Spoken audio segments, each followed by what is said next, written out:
मिट्टी को उपजाऊ बनाए रखने तथा फसल के उत्पादन को बढ़ाने में जैविक उर्वरक की अहम भूमिका है। जैविक उर्वरक में ह्यूमिक एसिड शीर्ष पर है। ह्यूमिक एसिड का नाम सुनते ही ऐसा लगता है जैसे यह कोई केमिकल या एसिड होगा जो हमारी फसल को नुकसान पहुंचाएगा, लेकिन ये जैविक है। ह्यूमिक एसिड खदान से उत्पन्न एक बहुपयोगी खनिज है। इसे सामान्य भाषा में मिट्टी का कंडीशनर कहा जा सकता है, जो कि बंजर भूमि भी उपजाऊ बनाता है। मिट्टी की संरचना को सुधार कर उसे नया जीवन दान देता है। अस्क्लेपियस पेश करते हैं ह्यूमिक और फल्विक युक्त इको हरियाली with 3H and 2F formula. फसल का उत्पादन बढ़ाने के लिए हम जो फर्टिलाइजर्स और पेस्टिसाइड्स अपने खेतों में डालते हैं, उसका केवल 25 से 30% ही पौधे मिट्टी से प्राप्त कर पाते हैं। शेष मिट्टी में ही रह जाता है। कुछ वातावरण द्वारा अवशोषित हो जाता है या पानी के साथ बह जाता है।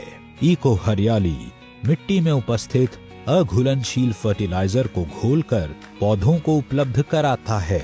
इको हरियाली का सबसे महत्वपूर्ण कार्य है मिट्टी की गुणवत्ता में सुधार करना, उसे बुरबुरा बनाना और उसके पीएच को संतुलित करना, जिससे पौधों की जड़ों का विकास बहुत तेजी से होता है।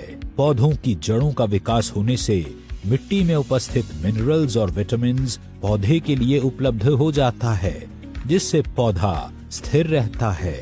इको हरियाली प्रकाश संश्लेषण की क्रिया को बहुत तेज कर देता है, जिससे पौधे की पत्तियों में हरापन आता है।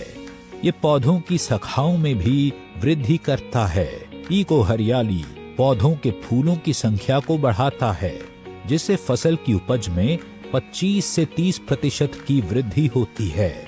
यह फलों के साइज को भी बढ़ाता है। इको हरियाली मिट्टी में प्रजनन और फायदेमंद सूक्ष्म जीवों के विकास करने को प्रोत्साहित करता है। यह फसल रोग तथा फसल के हानिकारक कीटाणुओं से लड़ने में भी मदद करता है।